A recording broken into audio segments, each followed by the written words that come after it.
introduce some new people and people you knew from before. So first, Guillaume, who's our producer on the game. Hey everyone. Then we got Emile, who you've not seen before. He's our associate creative director. Yes. Hello everyone. Together with someone you already know very well, obviously, Michel, our creative director. Hi. On Beyond Good and Evil 2. I just want to talk through the agenda of things that we'll be talking about today. One first thing that we want to mention is the timeline for the Beyond Good and Evil. So we'll be talking about the setting of the game, but also just Beyond Good and Evil in general, how the story revolves up until Beyond Good and Evil 2. And then we also want to show some gameplay, so we're very excited about that. We'll be showing the game for the very first time, so we're very happy to be showing publicly what we've come up with since the last stream that we got in December. Just a reminder, you can ask your questions either on the Twitch or chat or on Twitter. Just use the hashtag AskBGE if you want to do so. And first things first, we want to talk about the Space Monkey program and how that matters to us. Yeah, thank you, Charlotte. Yes, I wanted to have a few words of introduction before we get into the meat of everything. The Space Monkey program for us is it's like a leap of faith, right? We're showing stuff at very rough state. We are showing you the way we work. We are showing you some stuff that normally is kept internal, and we are doing that because we trust you guys that you are willing to see that stuff. You want to be a part of what we do. So I'm really proud of the team, of everybody at Ubisoft to do that proactive development approach. So all what you're going to see here is really work in progress, rough. We're going to repeat it a lot, but still, it's our a contract with you that we've made back E3 last year. We want to be open, so that's the first thing, and thanks for watching and being a part of it. Then second thing is just a word about the project and the team. So the team is now over 120 people strong. We have welcomed a lot of new members over the past month. We also now are working with other studios at Ubisoft. Thank you, Michel. So studios in Sofia, in Barcelona, and in Bordeaux very soon to start on the game working with us. So yeah, the team is picking up on size and strengths. So that's for thank you, Emile. Yeah. And the current focus of the team is E3, right? We're going to show you some new stuff today, but we're keeping a lot of surprises for June next month. Thank you, Guillaume. So now you've got a hat to talk now. I have the hat, so I have the right to talk, right? That's how it works. It's your turn to talk. I also have a challenge from some of our fans to wear that hat at some point, so I'll have to give it to me. But for now, it's your time to talk. Okay. We'll be going through the timeline that we've set for BGNE. So we'll just go through some of the events that led to BGNE 2. A quick word of introduction about this timeline. You can keep the hat. So it's actually a work document, something we are using to build the world of Beyond Good and Evil 2. So we are really showing you how we are working currently on the game. We are creating this timeline to build the world of Beyond Good and Evil 2 in a coherent and logical way. So it's a tool of world logic. That's how we call it. And so yeah, we're showing that today so you can understand where the world is going and how our story is going to unfold following this timeline. So everything on the timeline starts back on Earth in 2040. And the idea is that at that time, the best scientists on the planet are working together to come up with a lot of new inventions. And one of those inventions is this new revolutionary propulsion engine. I did it. And this engine is going to allow us to cover huge distance in space and make space colonization something real and something that people are going to be able to project into. The next date, important date on the timeline is 2063. Basically everything we have on the network, on the data centers, is turning back against humans. So we don't trust those networks, those technologies anymore, those AI, all those things. And humans are coming back to more, I would say, basic way to communicate and to exchange informations. And that's why you're seeing in the trailer we did last year, you're seeing people communicating with M-Disk and putting infos on those M-Disks. The next date on the timeline is 2086. So it's the birth and the creation of the first talking hybrid. Before that we had hybrids, so humans crossed with animal DNA, but this one is new because it's talking.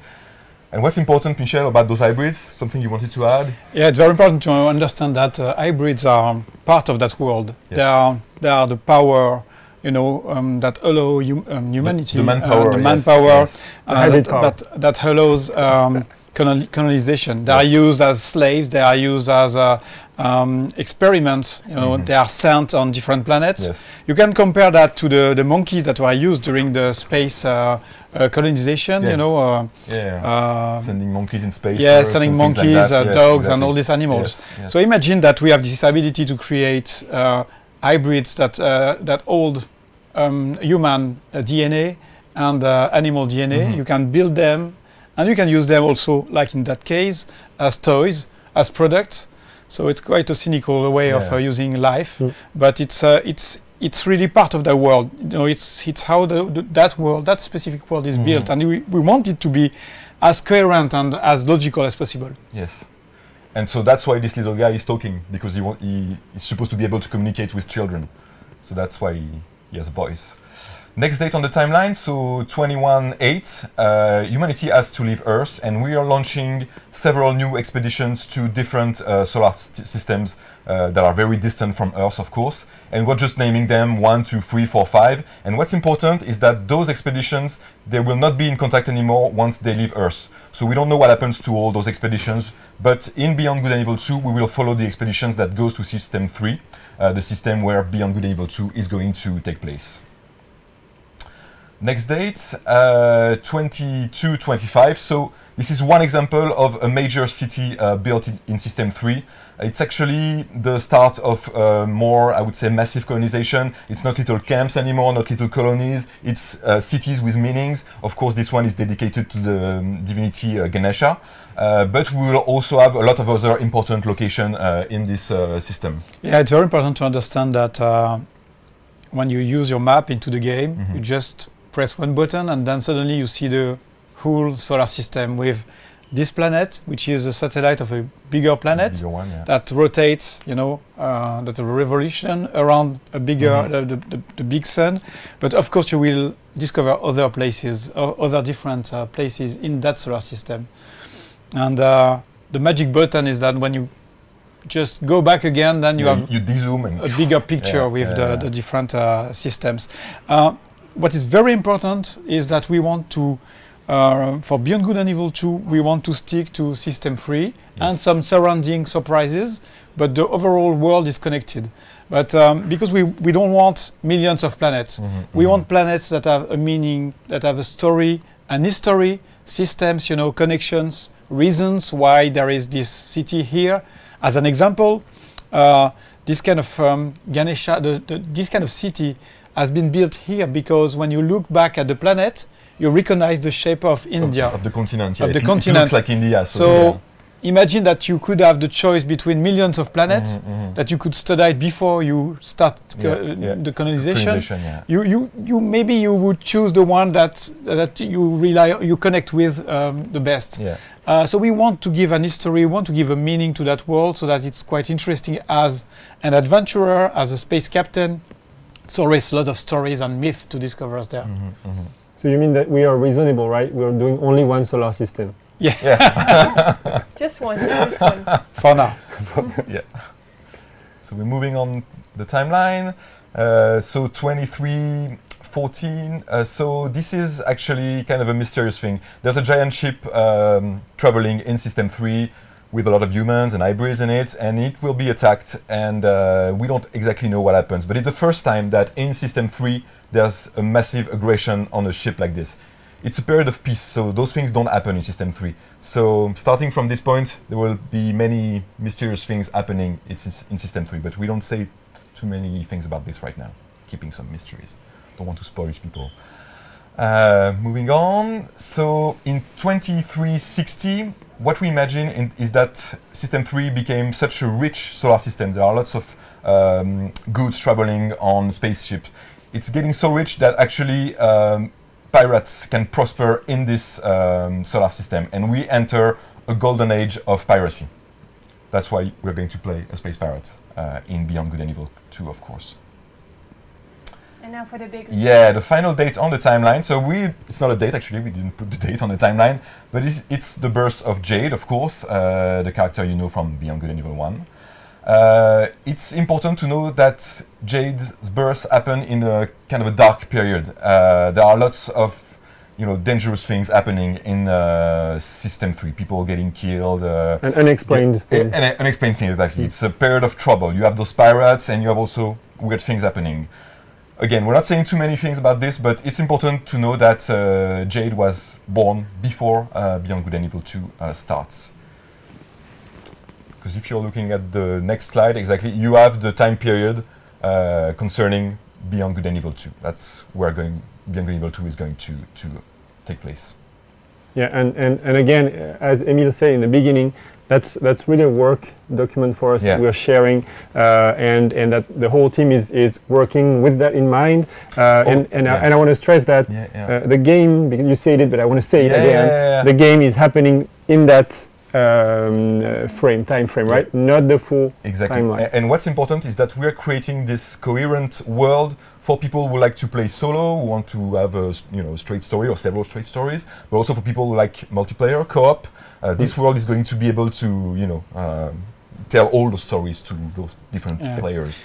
The document you've just seen here is really a working document. We've been adding a few things. We've been adding a few things, but again, the Space Monkey program is here to share, to have this kind of way of sharing how we work, and you will see that we are sharing this kind of material because we expect you to be involved in the creation of the game with many things that will be announced a bit later.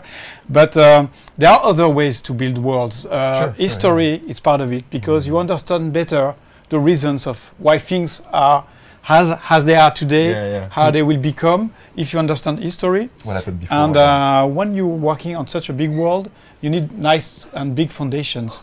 The reasons, where are these people coming from, where do they try to go, and what connects all those people. Exactly. There's this strange dark mist, that thing that is around everything that is growing, that is something menacing and hiding. We don't know and hiding, and it's also very important when you are talking about space pirates. You expect space pirates myth. You see things that are legends, you like that, just hear about those things in hidden taverns, and bars, and more and more people are talking about disappearing friends and ships being attacked. I think all those things. I think it's the time we talk about our space Bermuda Triangle. Yes. Right. Yes. If we can move to the next slide. Yeah, just to follow up on this, I'm sure you guys have tons of questions on what we just mentioned. There is more to come, but feel free to share away. And also if you have ideas, again, the Space Monkey program, like Michel just said, is here for that. So just head out to bggame.com and you can comment on any of our blog articles, preferably the last one where we announced this live stream, to expand on ideas that you have for the universe. We'll be very happy to read on them. Thank you, Charlotte. We are making that huge game. There is this logical world with this history, but everything needs to be tied all together with the story. What are you going to do in Beyond Good and Evil 2?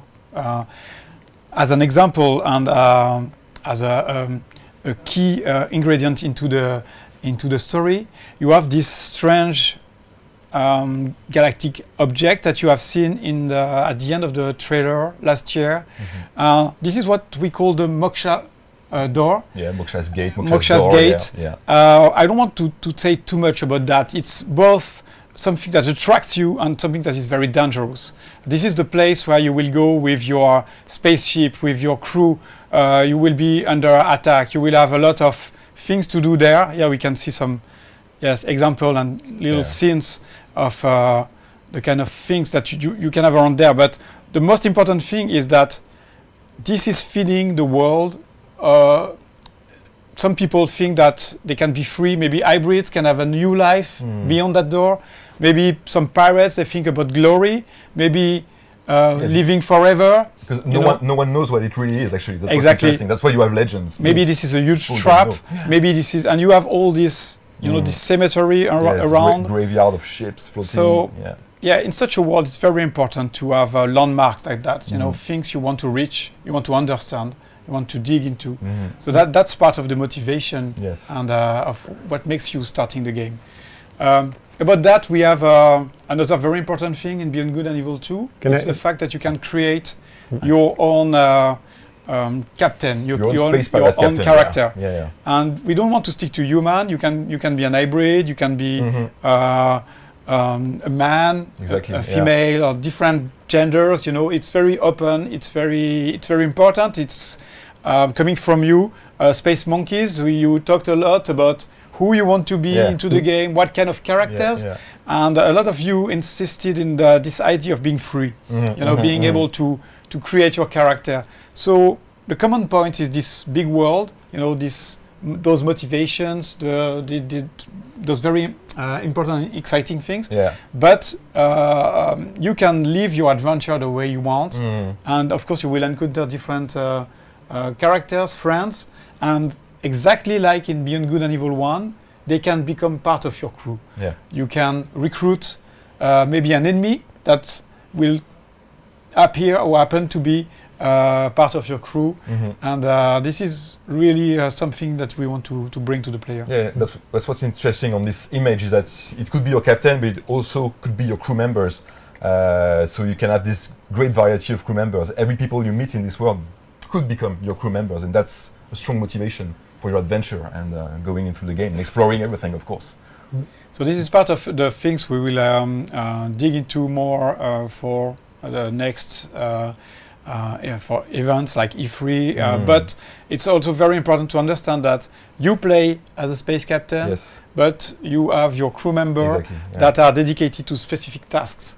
Your big spaceship, the medic, they all have a role. The spy, they all have a very important role. And they extend your abilities to explore more, handle new spaceships, and discover new places. So and that's why you're looking for the best crew members, actually exploring everything to find the and you're not limited to 3, 4, 5. You have your main crew members, but there's also in your huge spaceship enough room to store a lot, to have a lot of friends, a lot of other characters you will encounter, and that will makes you become a space pirate legend. You want to say something? Yes, I wanted to say something because this was not supposed to be, but I really like Charlotte. Can we post this after on the blog? Of course. Because that's an we cannot see that much, but that's an original artwork from BGNE 1,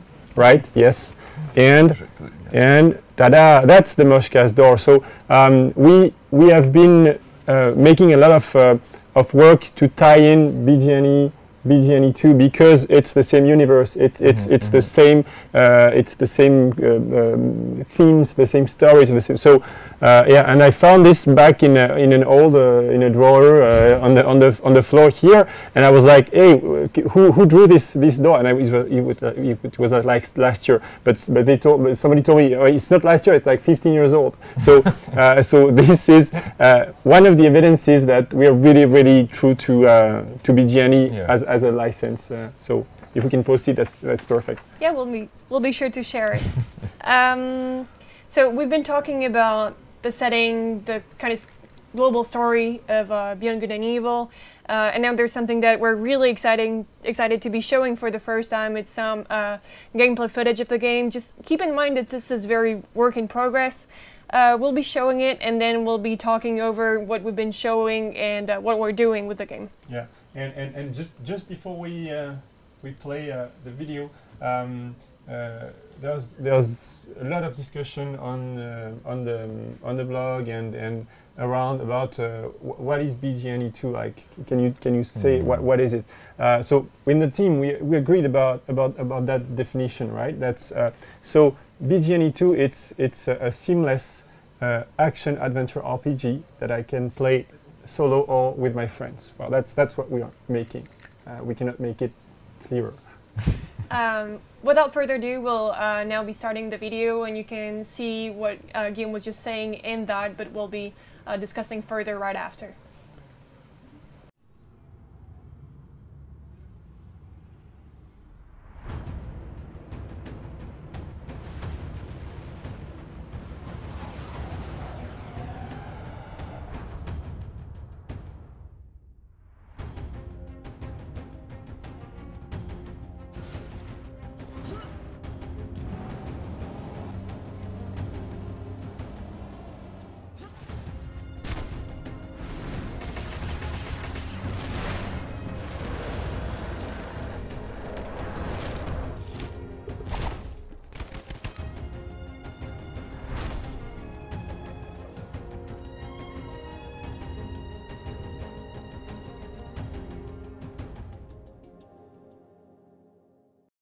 Enjoyed this. We were very happy to be able to show this today.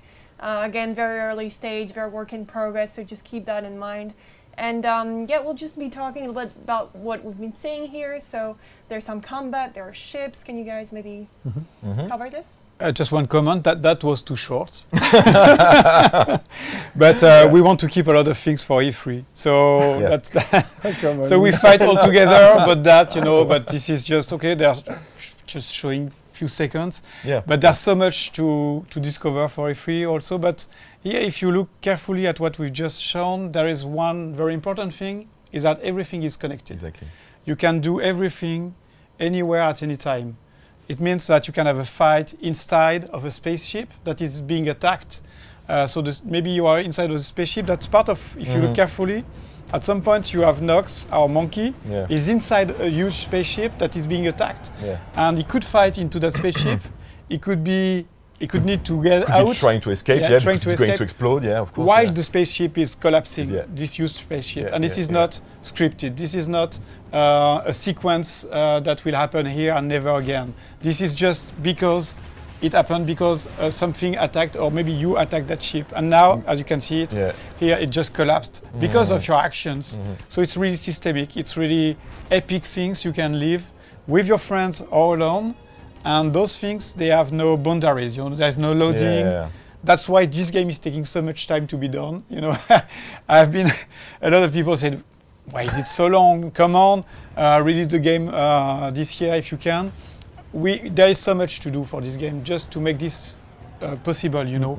Imagine the amount of information that are needed to allow this kind of thing to happen, because the spaceship you are fighting on can move at 2,000 kilometers per hour, maybe more.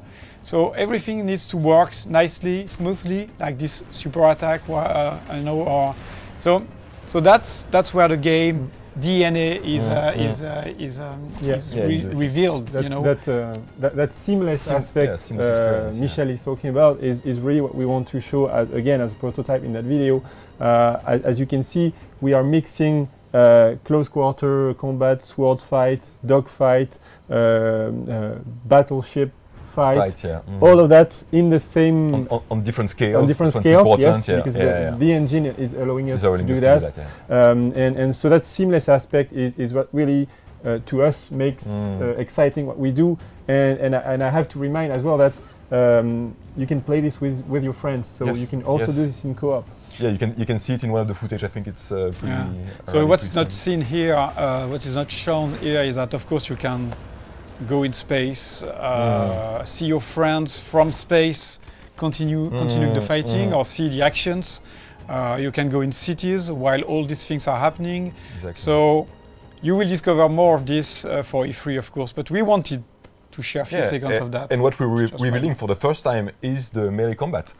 Something also coming from Beyond Good and Evil 1, so we're keeping the same DNA. Yeah, so a lot of people may ask, but what is making that combat different from another game? Exactly. Just one thing is that you can, as you've seen it, you can attack from your spaceship, you know, start one attack very high and attack down, you can Fight use all your the flying ships. you can use you your can step on a flying ship and Exactly. be fighting someone on it. So, you can use your jetpack during an attack to dodge or to escape very quickly or jump onto another spaceship. So that's the combinations of all those gameplay. Exactly.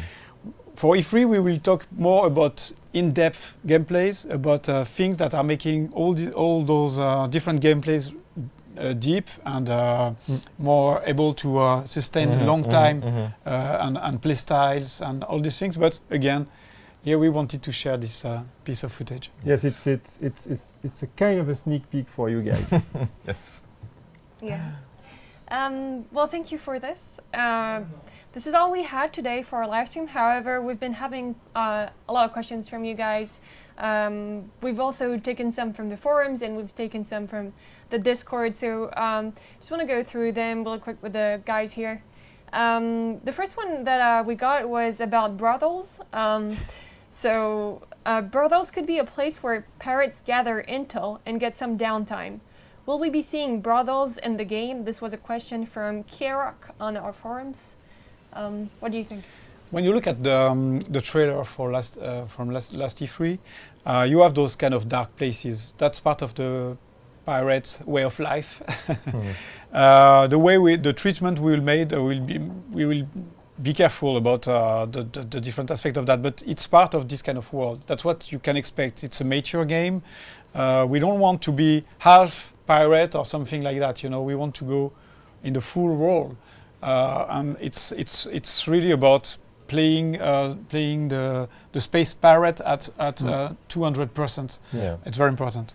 One direction that we give to the team, and maybe I've said it already last Twitch, but is we're making a space pirate game, right? So everything that pirates do, you just put space in front of it, and you do it in the game. It's a key direction for us. So so to answer that question, we have space Tortuga Islands where pirates, you know, live their life and spend their money and, you know, have fun. And yes, we will have space Tortuga Islands. A second question we got from the forums also was a question from Kamito, who is asking, female characters in video games are usually young and sexy or old and not sexy. How about sexy old lizard women? I think the key word is that we don't want usual things or too usual things. We want all kind of things. You know, that's the theme of. That's why we choose pirates. Exactly. Because pirates, they can have scars on their face. They can be small, tall. You know, every genders, every styles, every ethnic origins, every animal origins. They're okay with diversity. That's something they embrace. Yeah. That's why I want to play that game. You know, I want to. As an example, I want to build my team with just monkeys. Maybe I'm closer to monkeys than humans. I don't know why it's my nature, what's pushing me into this direction, but I don't want the game to stop me or to, you know, to prevent me from doing this kind of thing. I want to be able to express myself. So yeah, that's a place about Beyond Good and Evil is about diversity, and it's quite important for us. Yeah, but definitely, I mean, to this question, maybe we won't have this exact example in the game, but our universe supports, of course, it fits in the universe, yes. Yes. Another question we got was, so a lot of people are obviously asking... By the way, we had a lizard on the picture we show. I think it was not a, it was, we don't know if it was a female or male, you know, in the it's never easy to know with lizards. Like I was saying, a lot of people are asking questions from BGNE1, obviously. So on Discord, we got a question from Johansson69 who asked, will we get answers to the cliffhanger from BGNE1? I would say yes and no, which is best answer. Good answer. No, because it's a prequel. So yes, exactly. We are not going to tell what happened after, which is the purpose of this cliffhanger. And I would say yes, because most of the mysteries you've seen or you heard and you discovered in Beyond Good and Evil 1 will be revealed or will be explained, or somehow you will face them, you will understand better the origins of Jade. Yeah, exactly. It was a big mystery into Beyond Good and Evil 1. Where is she coming from? Who is she? And who are the Doms, for example? Many questions. We want to dig into those questions because and even the hybrids, it's as simple as that. Because in Beyond Good and Evil, you had hybrids and you had no idea where they're coming from, and here we're going to explain.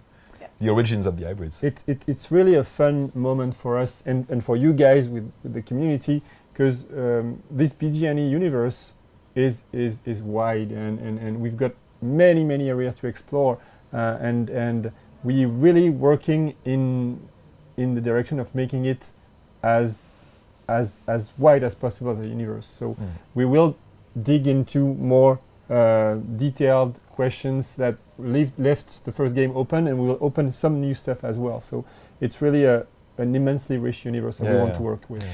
It's also a way to have people that have never played Beyond Good and Evil 1. I know there are very few people. Maybe a few of them. Everybody played it. Maybe 10 or... no, it's a way for newcomers to discover the world, and they don't need to have played Beyond Good and Evil 1. They will discover that world naturally, you know, just by being into the world. Look, you know, we don't want people to go into books or things like that. Just by playing the game, you will feel the history, you will understand. You will learn more about the world as you play the adventure. As just when you see giant spaceship, you know, carrying, mining somewhere and bringing the stuff into another city, when you see these kind of things happening, you understand how the world is built, what is happening, and that's the way now worlds are built. You know, in video games, they have to connect with some logical things, so they have to be believable. Yeah, we have to develop things and stories that are very that we don't even see in games, but that are there for the credibility of the world. Okay. Also, was a long answer to a short question. Yeah. Well, also related to BGNE1, the camera gameplay in the first game was one of the main things, one of the big things that there was to do in the game, and people are wondering, more specifically Lab Pleb on Discord, they want to know if the camera gameplay is something that has been worked on, if we've made new design decisions or even actual implementation of that in BGNE2. So as you know, you're not playing a journalist anymore in Beyond Good and Evil 2. You're playing a space pirate captain, but we kept the idea of the camera, but it's not a camera anymore because you're a pirate, you have a spyglass. And this spyglass has kind of the same functions that the camera used to have in Beyond Good and Evil 2, but even more things. So you're going to be able to take pictures with it, scan the environment to get more info, all sorts of things. Again, we're not revealing everything today, but it's very a powerful tool also to explore the world, to get more info about the world. So yeah, Spyglass will be something pretty Spyglass useful. Power. Exactly. Another thing, so we talked about the character you guys will be playing as, so we'll be playing as a parrot. There is that question about the fact that our character is not a known character from the BGNE1 universe. Is there a chance that we could play as the bad guys helping the super corporation, or are we stuck to being parrots? And this is a question from Canon on Discord as well. Yeah, that's exactly part of the freedom we want to give to the player. Being good or evil is the title. Exactly. We don't want to force people being good or doing this and that. Yes. So some people could say, but how can you tell a story if you can be both good or evil? And our answer is very simple, is that the world is the story. And for example, if you want to reach the door, you will have to go to different places, you will meet different characters, but the way you will meet them, the ways you know, the different ways and actions you will do to reach them, it's up to you. It's totally free. If it's bloody or if it's more smarter, you're more based on actions. I will choose the bloody approach, for example. It's very important to give that feeling of freedom, but it's all in the same world. So that's exactly that's part of the DNA of the project. So you will always be playing a space pirate captain, but if you want to work for corporations, it will be possible. Yeah, you can. Something it can be something able to do. Yeah. You're a pirate. You want, right? Exactly. Freedom. So we're taking one last question, and then we'll have to end the live stream for today. Last question we're taking today will be something that's been asked on Twitch by Luxley. Will you find information in the game on what happened to the other systems? So system 4, 5. So I'm really happy that someone is asking this question, because it's exactly why the world is made like that. Yeah, it's very important to keep things mysterious. And it means he or she followed really carefully the presentation of Emil. Yes. and we are very happy Nice. about that. Yes, there will be connections, but we say that they spread into space, because now they are distant from each other. But yeah, connections are possible for reasons you will understand later, and we don't want to spoil everything. But it's quite the interesting of creating such a rich world, is that you can have many stories, growing from that. And it's great if people are already imagining connections, stories with what we've been Absolutely. showing today. And we can't wait for stories, Yes. made by the Space Monkeys. By the way, so since this is the end of this stream, just a reminder to sign up if you want to give your ideas or ask your questions on bggame.com.